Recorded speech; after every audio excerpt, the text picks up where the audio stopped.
of those mailings. So those mailings include a sympathy card with a medallion with the Tree of Life, which is also a statue that we have actually outside of our office. We usually try to send that out 1 or 2 weeks after their loved ones passed away. Then at the 6-week mark, we actually just redid this whole packet. After getting some feedback on it, we send out the packet at the 6-week mark with outcome information, whether that be organ, tissue, both.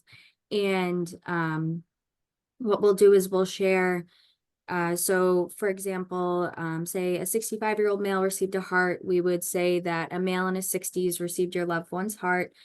We do keep everything very private and protected, follow all HIPAA guidelines.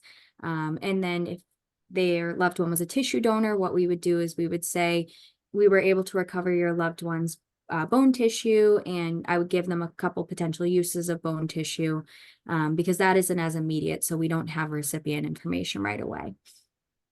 We also include a book, a guide for the bereaved survivor. This is a book by Bob Bauer. It's just a very, very nice grief resource. We've received excellent feedback on it that, people have read that book and it makes them kind of feel like they're not alone.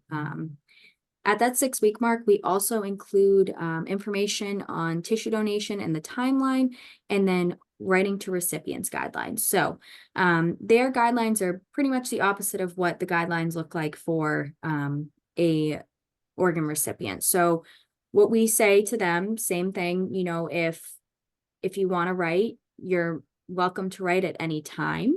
And that we will forward that letter along for you. We can't promise that you're going to receive a response, but we will be sure to forward it along for you and get that letter to the appropriate person. And then it just goes into, how they can start. We put a little sample of a letter on there for them to kind of give them an idea, and then our contact information so that they know they can reach out to us with any questions. At the 6-month mark, we send out a journal, trying to prepare them for the 1-year anniversary. And then at the 1-year anniversary, we do send them a card just to let them know. We usually try to send it out, a few days before the anniversary because we want them to get that before or on the anniversary with a little seedling packet. If you plant those seeds, it is wildflowers in memory of their loved one.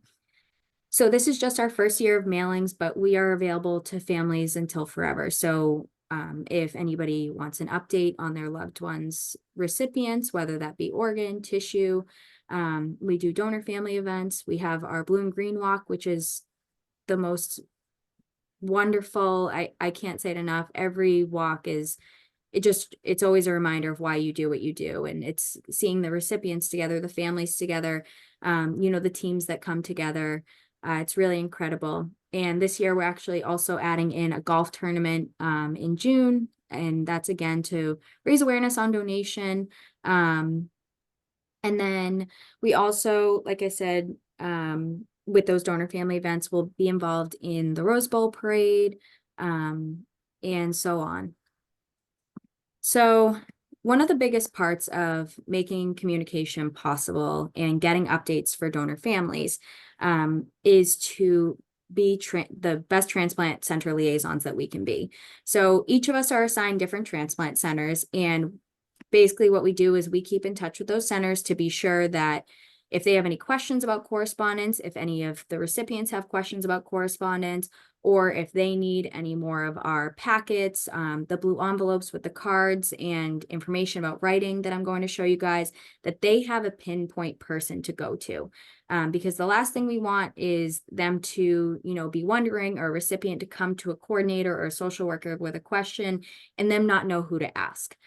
So we try to designate ourselves to each hospital to be sure that, again, they know exactly who they can go to when they have a question and who they can send the correspondence to. So, of course, our biggest focus here is going to be those meaningful connections and making those. So we get calls every day from both donor families and recipients. And within those calls, a lot of the time it's, where do I start? And what I usually tell people on the donor family side is I say, that's more of a question for you. What do you want to share about your loved one? What are things that when you're missing them that you think about, that you just, you want to tell this recipient that is living, on through them? I'll usually kind of guide them through, I am your loved one's wife, son, sibling, etc. This is the kind of person that they were, etc., etc. When I get a call from a recipient, it's a very different call. I, usually try to talk to them about, why don't you include something about what this transplant has done for you? Maybe you're somebody that has been on dialysis for 3 or 4 years, or maybe you're somebody who hasn't been able to walk a mile in forever. Maybe you're somebody who was able to see your grandchild being born because of this transplant. So I usually try to tell them, include that information with them and let them know that, although that this family has experienced this tragic, tragic loss, that, it has brought some good to somebody.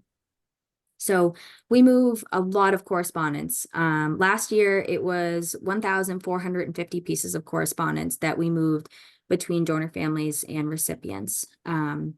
So it really, the number, continues to rise each year. We're always trying to figure out ways to increase correspondence and make these connections happen, because we know that there's a lot of times we hear from people and they say, oh, I didn't think I should reach out to the donor family first, or I thought I had to wait a year. So we're always trying to debunk those rumors. So if you ever hear them, make sure you tell people that's not true and they can call us in Aftercare. So in having those connections with the transplant centers, they allow us to set up these writing stations. Now, before COVID, we definitely had these writing stations in a lot more of the waiting areas. Unfortunately, we lost a lot of space and a lot of waiting areas along the last couple of years. So we're still inching our way back in. But what we've started doing is giving the packets directly to the transplant coordinators and social workers to be sure that they pass them out to recipients that are asking about writing, and just so that they can have those conversations with them along the way.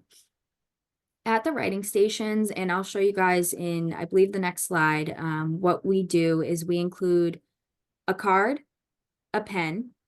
There's a blue envelope with our address on it and an identifier card. Because one of the things that we hear from people is, starting the letter is so difficult, but finding the right card is always part of the struggle. And that's why we like to provide this. You have everything right there. And then all they have to do is either put it in the little mailbox that we have at the center, or hand it to their transplant coordinator, and their transplant coordinator mails it directly to us and we get it to the family. So this is the information packet, which also goes into, it's the blue envelope with the card, the information packet, the identifier card. And this really goes into, just trying to set that expectation. We always get that question, well, I want to meet them. And we always explain to people that, in order to make that connection, there needs to be that mutual want for that connection. So, we talk to people about that a lot of the time on both ends. It needs to start with a letter. It needs to start with that initial reach out of saying, hey, I've been thinking of you a lot. I'm so grateful. I really want to connect with you. Or on the donor family's end, I really want to be able to share more about, the person who donated to you, and so on. So this just, if you want to, I'll take a moment to kind of look over this, but this is really what goes into the recipient packets that are at the transplant centers. And again, also includes our phone number and email address, just so that we can get those calls if anybody has questions. And then there's just a quote from a donor mom. We knew that organ donation was the right thing to do, but it wasn't until we heard directly from my son's recipients that we fully understood how amazing the gift of life really is.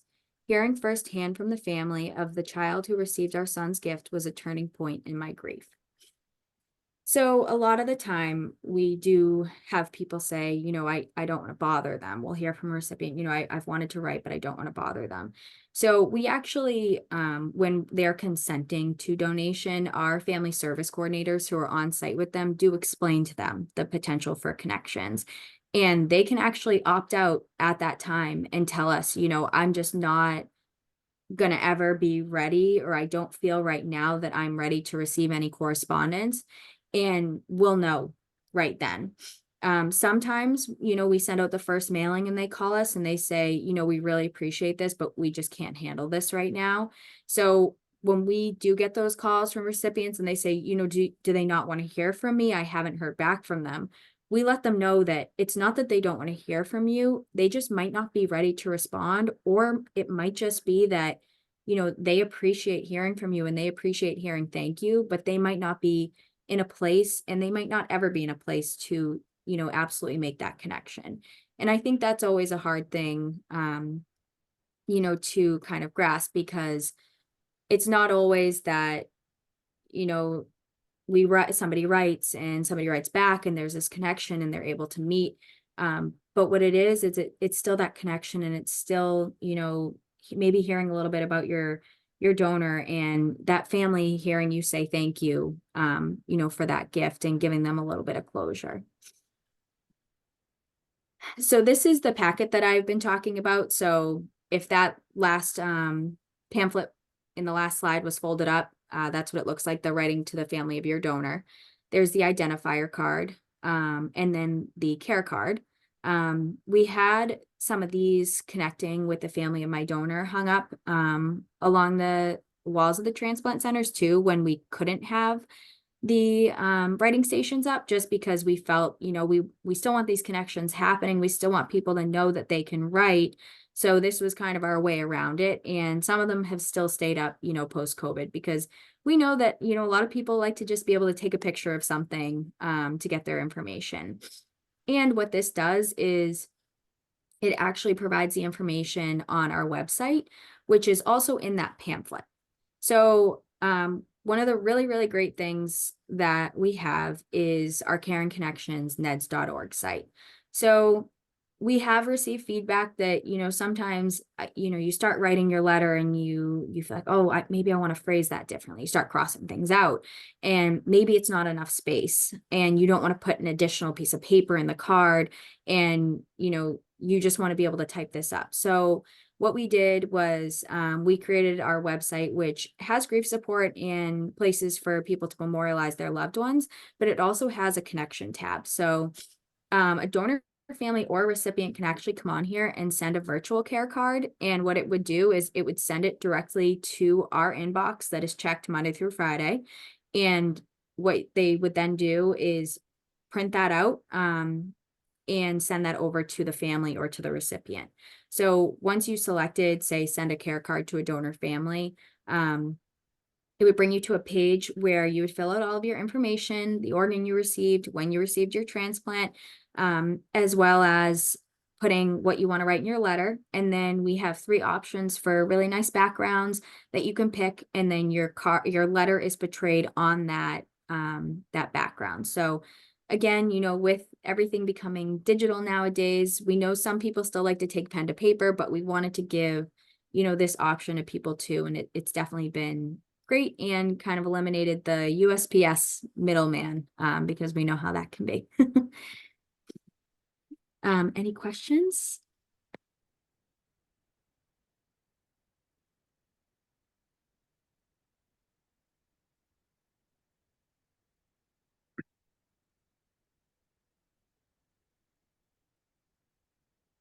So, for Gabe, I have a question. So, when I was going to write, or maybe it was my understanding that I had to wait 6 months. Is there a waiting period? There is not a waiting period. I have seen, especially more lately, I've seen letters coming for families, they're still sitting in the hospital, and they just their coordinator comes in and they say, I want to write, and they get them the paperwork. Sometimes we see people write 10 years later. It just depends on, people's level of being ready. Or, even if it's a recipient wanting to write and maybe not make a connection, but just say thank you. You get a gift, you say thank you. And we see that so much too.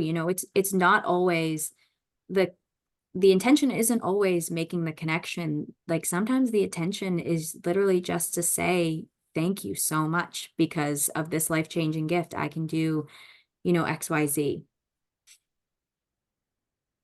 Okay.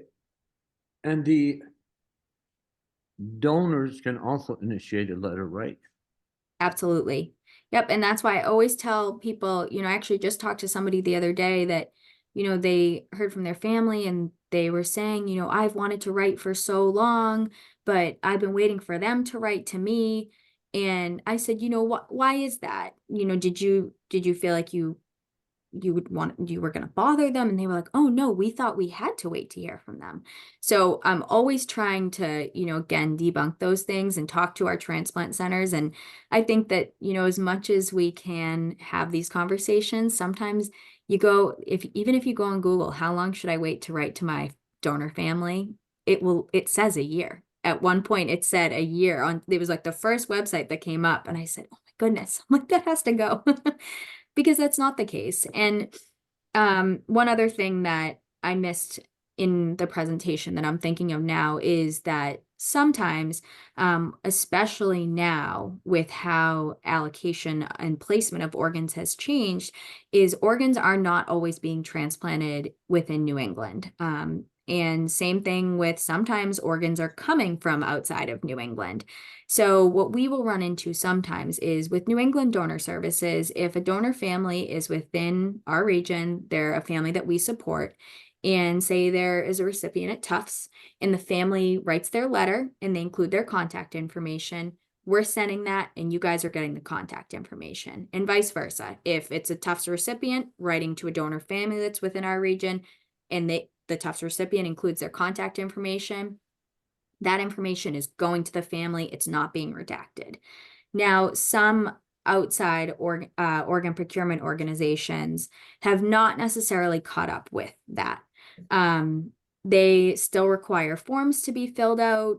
So it could be something that, say, this Tufts recipient, their donor family is actually out of region in New York. One of the organ procurement organizations in New York currently redacts contact information. So what they want to see is healthy communication go back and forth beforehand, or what they want is, say the recipient tries to include their contact, says, I want to connect with my family, and then the family writes a letter back and says, I want to connect with you. Then what they would do is they would send the forms over to us asking that our recipient fill them out, and then they also send them to the family, have the family fill out the forms, and then at that point we can exchange the contact information. Now, years ago, didn't you have that set up so that on the same thing where you couldn't include the contact information? Yep. So we That's what I thought. stopped, it was before I started. I want to say it might have been 2018 or so that they stopped redacting. Okay. Which I'm very happy, because I feel that, when it comes down to it, it's your decision if you want to make this connection. And when we send it out to, say, an in-region family and an in-region recipient, if the recipient or the family wants to respond but doesn't want to respond directly, they want to write back, but maybe keep that a little bit of distance for now, because maybe they're not necessarily ready for somebody to know where they live or have their phone number. We always write, if you want to respond and remain anonymous, we will forward that along for you, because we want people to know that their privacy is still going to remain intact at all times. Now, didn't you also do you still review the letters to make sure everything's appropriate Yes. in the letter before it's and you ask the family if they're willing to receive correspondence once a letter is sent? So what we do is we ask the family right in the beginning if they are ready to, if they want to receive correspondence, if they're to receive anything. Right. If they say yes, then we leave it. And what we do is we send them out a cover letter. Within that cover letter, we express our condolences. We let them know that in the enclosed sealed envelope is a card or letter from your loved one's liver recipient, your loved one's heart recipient, so that they know that if they open that card up, that they're going to read that. It gives them a warning beforehand that maybe they're not ready to open it just yet. But until we hear from that family saying, I don't want to receive this, we forward it along to them because they've been asked that in the beginning. Well, that's good. You know, And it's few and far between. One other quick point going back to when you were saying about saying thank you. I know with my transplant, that's exactly what I did, was just that initial contact, and it worked well, was just to say thank you for thinking of others in your time of need. You know, and very very short, polite, and just thank them as much as you can. And then the letters came from there afterwards. So that was a good thing. Just the initial contact that way, Yeah. instead of trying to get too involved with a lot about who you are, what you're doing, because that just kind of breaks the ice a little bit. That was just my thought process when I sent my initial letter out. And we see that a lot. And that's a thing, you know, just saying thank you is so huge for that family. And I think you're right. It breaks that ice of, you know, I'm going to let them know that I'm grateful. I'm putting no pressure on this. And that's not to say, you know, letters are not putting pressure on a family. They, like I said, we include in there. If you want to respond, you can. If not, it's here. You know, we try to, you know, on both ends, we don't want to put pressure. You know, we're not going to also try to get a recipient to respond or, you know, and so forth, because we know that, you know, on both ends, there's always things going on. Now, what I can say, when I wrote my letter, I've written a lot of letters in life. That was the hardest one. Absolutely. I wrote it, I tore it up, I wrote it, I put it aside, gave it to my daughter to read it.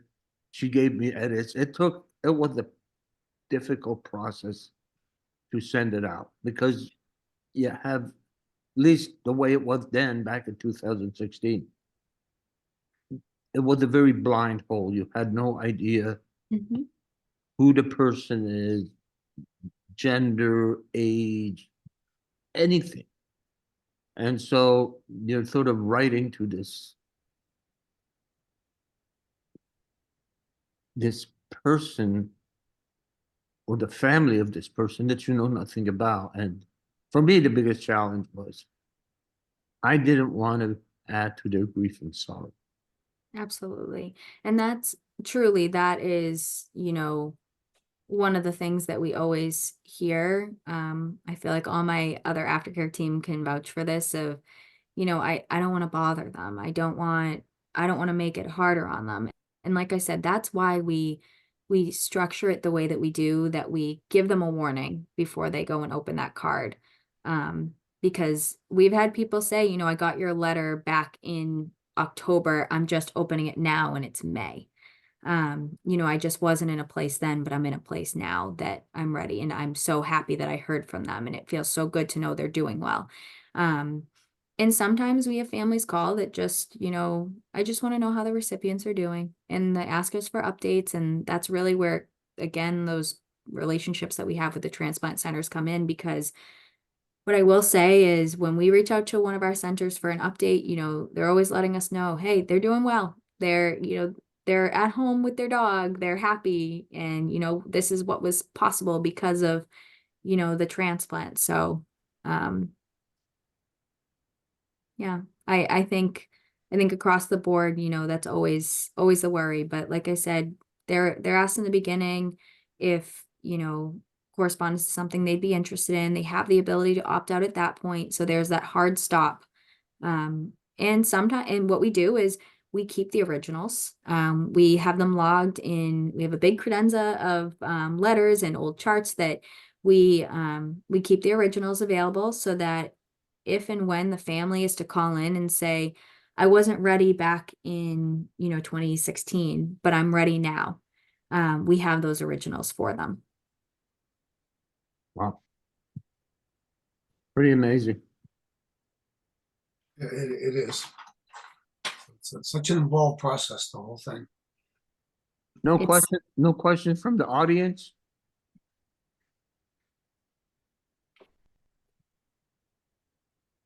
I guess not. I've left them speechless. There you go. There you go.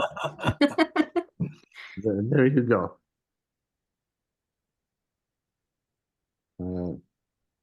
But this is I mean, she had, I know she's listening because I could see she's one of the attendees, is the mother of my donor.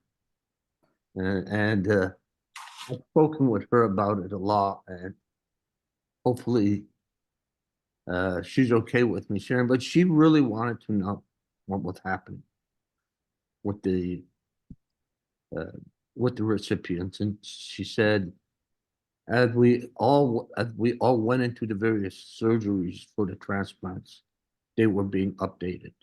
They went into operating room, they came out of the operating room, they're doing okay, all that stuff. So it's a surreal process, if you ask me. Yeah. Yeah. I will say, seeing, the process for getting from point A to point B, I really do. As I mentioned, my original job was over in the operations department, and I saw right from the beginning, getting the initial call from the hospital. So now being on the other end of things, and it really is full circle, to see it all, and the incredible process, and hard work that goes into it, and none of that would be possible without the donor families. And that's why I always say, like, I couldn't be more honored to work with the families and the recipients that I do every single day, because that's what makes this possible. Yeah, you're absolutely right. It takes a special person to be able to, in that moment of grief, to be able to recognize the importance, and what actually happens by Mhm. agreeing to donate the organs. I mean, we make it easier now through the DMVs with people, on their license having a little donor heart, and a lot of people will show me that donut hut all the time. When you start talking, they've got it on their license, but it's still in that moment. It's not an easy scenario, and the people that have got to talk to them, your coordinators that are talking to them at the hospital and everything else, trying to make it work is not an easy deal by Yeah. any means, and it's pretty emotional with a lot of people. So Yeah. on I both mean, they're sides, approaching them at their absolute worst time. It's the worst day of their life. And exactly. I always tell people too that, I don't know if everybody knows this. I actually learned this recently. And again, after being in this I was volunteering starting in 2013, that when you register at the DMV on your license, you have to register each and every time. And if you so I always tell people, I say, go to registerme.org, because once you put yourself on the national registry there, you're on for good. Unless you request to take Yeah, yourself off. sure. Yeah. But a lot of people are pretty proud of that little red heart on their driver's I license. know. Yeah, I still absolutely. do volunteer tables from time to time, and I always have people come, oh, I'm registered, and they'll show me. I'm like, good. Yeah, Everybody I see, and then we talk, I said, are you registered? If they say no, I say, why not? It's just, that's right. The responses are always very, very interesting. When you have the people that aren't. And then you have the people that say, I just haven't thought about it. But Mm, at the end of the day, you got them thinking about it, that they're probably gonna go home, and they're probably gonna bring that up to their family member. You never know when you're gonna start that. I always say, you never know when you're gonna start that dinner table conversation, that, this is something that you want. yeah. it's, it's special.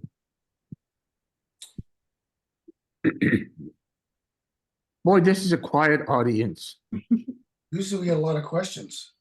We do. Crickets. Yeah. Well, if there are no questions, we can cut it short, but since this was something that was put on by a lot of popular demand, I want to make sure we get to answer the questions. And we will have this recorded. We're going to post this on our website. And I'm sure if there are any further questions and stuff, Gabe and her team are more than willing to take one-on-one phone Mhm. calls. Yep, Alright. so our phone number is, so I know this will be recorded, but I'll also reiterate it here. So you'll be able to see it on the pamphlet and some of the paperwork that I showed along the way, but our phone number is 781-373-7945. And that is checked Monday through Friday. And our email address is A as in Alpha, C as in cat, at N as in Nancy, E as in Edward, D as in dog, S as in Stephen.org. So ac@neds.org. Well, thank you guys so much for having me. And if, any questions come up, don't hesitate to call our office or send us an email. Like I said, we're always monitoring the phones, the email. Even if you don't catch us right away on the phones, we will give you a call back. So I do have one question for you. Yeah. The team that is at the hospitals Mhm. working with the donor families during the process of making the decision and going through that whole, before the actual, is that again the aftercare team or is that another team? No, so that is our donation coordinators and our family service coordinators. So the Okay. family service coordinators really work directly with the families. And the donation coordinators will also assist in that, but the donation coordinators are usually trained ICU nurses. So they handle all donor management kind of stuff, working with the surgeons, collecting all the labs, any necessary testing that needs to be done, to do workup so that we can be sure that, we're giving every organ a chance to be allocated. Great. A lot of moving parts. Yeah, a lot of moving parts. Amazing. All right. Well, if there's no other questions, I thank you, Gabe. Thank you so much. Thank Both you, guys. personally It's a pleasure. Thank you. and on behalf of Heart Brothers. Thank you for taking the time out of your busy schedule for us. Of course, anytime. Thank you guys so much. All right. Thank Take you. care. All right, Is- Don. And the rest of the meeting on? Is it all closed off or? No, I haven't closed it off. The Oh. people are still there. Oh, okay, good. All right, buddy. All right. We will talk to you soon. Take Take care. care. Bye-bye. Everybody for joining in.